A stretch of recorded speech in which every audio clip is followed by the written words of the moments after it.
selamat datang lagi di channelnya aku, Rina's World.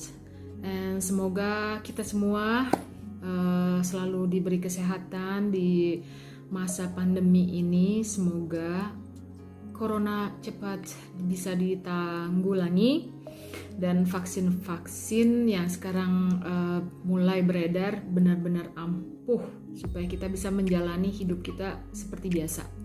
Bisa normal lagi, bisa ketemu teman dan saudara, ya kan? Bisa jalan-jalan, bisa traveling. Dan buat kamu yang mungkin punya pasangan di luar negeri, ya, itu kan penting banget ya. Kita bisa traveling lagi segala macam, dan nggak cuma itu, dan kita juga ngerasa aman, ngerasa nyaman selama traveling itu, ya kan? Terutama yang masih negara-negara tertentu yang masih pada lockdown. Nah, ya, mumpung kita masih lockdown di banyak negara, kita ngomongin apa hari ini? Ngomongin tentang hal-hal yang kalian harus... Aduh, kaget apaan tuh? Sebelah lagi ada tukang, jadinya berisik. Sorry ya kalau berisik. Kita lagi ngomongin apa tadi? Kalau punya pasangan dari luar negeri, berhubung lagi corona begini, ya kan, susah ngapa-ngapain, ya kan, banyak yang udah lama nggak ketemu, nggak bisa ketemu, ya kan. Ya udah, mumpung lagi corona begini, kita bisa mikirin hal-hal yang amat sangat penting kalau kamu punya pasangan dari luar negeri, ya. Oke. Tergantung nih, pasangan kamu orang mana, ya nggak? Kalian ketemunya di mana, ya kan?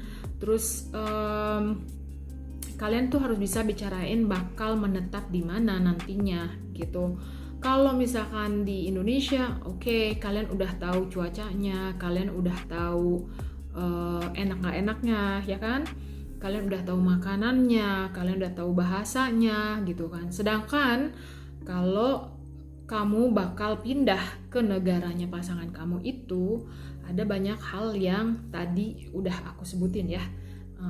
Makanannya, kamu cocok nggak sama makanannya, ya? Yang biasanya kamu makan nasi mulu, terus tiba-tiba kamu ke negara yang makannya kentang mulu, ya. Pastinya sih di mana-mana sekarang udah ada lah nasi di mana-mana ya. Cuman maksudnya kamu lagi di mana kangen masakan Padang, terus di situ juga nggak ada restoran Indonesia atau restoran Padang. Wah, sedih banget deh, karena aku udah pernah ngalamin dan teman-teman lain juga pasti udah pernah, ya kan. What else? Just a second. Terus ya semuanya harus adaptasi gitu ya, soal makanan, soal apa. Cuman udah banyak sekarang di negara-negara lain yang at least kamu bisa nemuin yang namanya Asian store, toko bahan-bahan atau supermarket Asia yang jual barang-barang Asia, makanan Asia gitu ya. Terus kamu juga harus perhitungin yang namanya cuaca, karena kamu di Indonesia biasa pakai t-shirt, shorts, flip-flop, sandal gitu. Nah, kalau kamu punya pasangan yang di negaranya dingin banget, di pas musim dingin gitu, kamu kuat nggak? Ya, itu bukan masalah kuat nggak kuat, cuman kamu bakal betah nggak kayak gitu, ya kan? Bakal kedinginan gitu. Sedangkan kamu mungkin harus keluar rumah, harus misalkan nanti kamu kerja di tempat itu, kamu bakal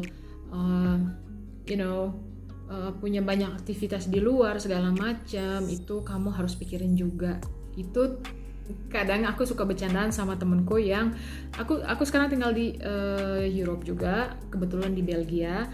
Aku punya teman yang tinggal di Finland. Nah, di Finland itu cuacanya lebih dingin dari Belgia rata-rata ya gitu. Suka ledek-ledekan gitu, nanti kalau punya menantu bla bla bla harus dicek dulu nih orang mana, ntar aku kasih input nih ke anak-anak kita gitu. Lo udah siap nggak istilahnya punya suami atau istri yang bakal kalian tinggal di sana dengan cuaca kayak gitu karena saking dinginnya, ya kan? Atau saking panasnya, karena dulu aku pernah tinggal lama ya, lumayan lama di Middle East, di Dubai waktu itu ya. Dan itu kalau pas musim panas, ya Tuhan, pokoknya nggak lucu. Oke? Anyway, terus kalian juga harus perhitungkan ya masalah agama, ya kan? Itu penting, terutama kalian gimana nih?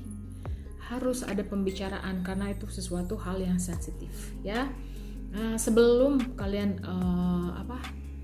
memutuskan untuk misalkan perkawinan untuk menikah atau segala macam, itu penting ya. Dan culture juga ya, kalian harus at least find somewhere in the between, in the middle, compromise gitu. Jangan tentang kultur kita aja atau kulturnya dia aja gitu ya. Jadi ya balance ya, apalagi nanti kalau punya anak itu amat sangat penting biar nggak repot dan ribet nantinya. Itu bisa jadi problem. Oke? Harus semuanya dibicarain. Itu kalau kawin sama orang Indonesia juga kayak gitu sih ya, nggak ngaruh. Itu sesuatu yang harus dibicarain juga, nggak cuman orang luar ya. Lagi ya. Terus kalian tuh udah misalkan udah tahu bakal menetap di mana.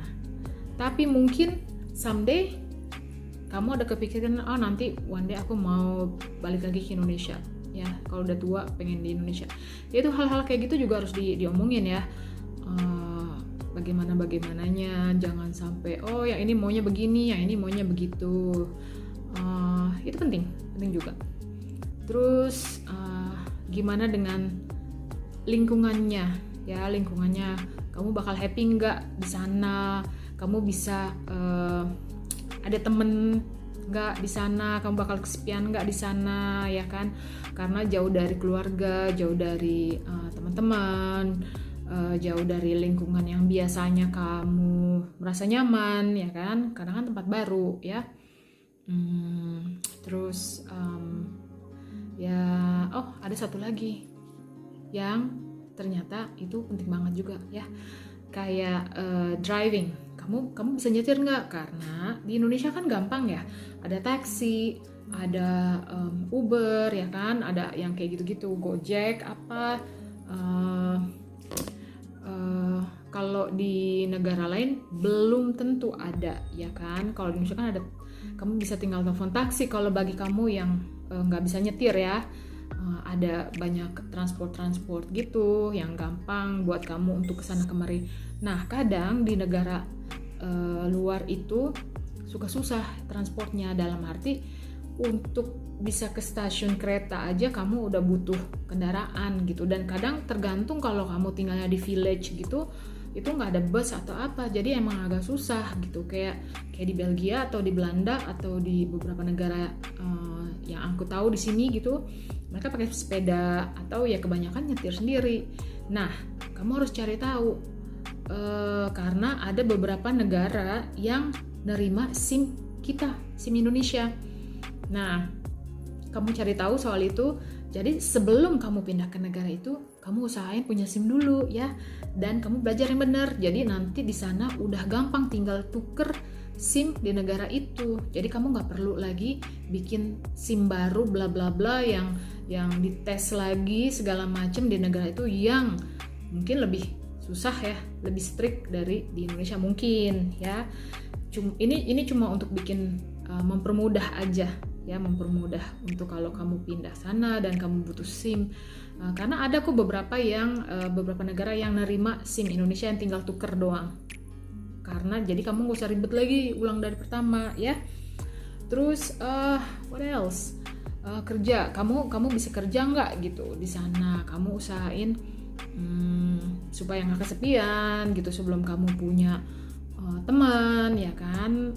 Kamu usahain apa yang mungkin kamu bisa lakuin di negara itu gitu. Jangan sampai bete terus udah nggak betah lagi dan nanti ujung-ujungnya jadi problem ya. Oke. Selain itu ada hal-hal yang amat sangat penting di Indonesia. Kadang kan ada orang bule bla bla bla hidupnya enak di Indonesia, punya mobil berapa, terus ada drivernya, terus punya rumah yang di tempat elit bla bla bla gitu kan. Itu that's not always the case gitu, karena kebanyakan kayak di Europe atau di Amerika atau ya negara-negara itu jarang banget yang ada asisten rumah tangga, ada driver segala macam ya. Dan biasanya driver gitu dan rumah itu fasilitas dari perusahaan yang dia tempat dia kerja di Indonesia, perusahaan di Indonesia yang memperkerjakannya dia. Makanya dia ada driver dan ada fasilitas rumah ya. Belum tentu di negaranya seperti itu hidupnya, enggak gitu. Nah, kamu siap nggak nanti nggak ada yang bantu-bantu nih, nggak ada yang bantu nyapu, ngepel, yang nyetrika, yang bersih-bersih rumah, yang kayak gitu-gitu, yang biasa kamu hidup enak di Indonesia ya kan. Tinggal apa-apa ada si mbak tolong ini, mbak tolong itu gitu. Makanya buat yang di Indonesia sebenarnya hidupnya itu enak banget, gampang banget, punya banyak fasilitas-fasilitas yang yang bikin hidup lebih gampang dan lebih kita bisa enjoy gitu kan ya kan. Kalau di luar negeri itu nggak banyak tempat-tempat yang kayak gitu yang ada bisa punya mbak ada 3 atau segala macem gitu, yang ada supir buat aku, terus buat anak-anak, terus buat suami atau nggak ada di sini, semuanya sendiri. Makanya harus bisa nyetir ya. Small things but it's important. Okay. Other than that, mau orang mana, yang penting itu kan koneksinya ya kan, relasinya gimana. Kalau ada cinta ya kan bisa apa aja kan. Okay. I hope ini bermanfaat, semoga bermanfaat. By the way, aku juga punya channel lain, video lain, jangan lupa untuk cek video aku yang satunya tentang siapa tahu dari kalian yang mau jadi pramugari ya kan. Aku ini mantan pramugari dulu, jadi kalau kamu atau kamu ada teman atau saudara yang ingin jadi pramugari, bisa intip channel video aku. Okay? Alright? Take care. Love you all. Bye.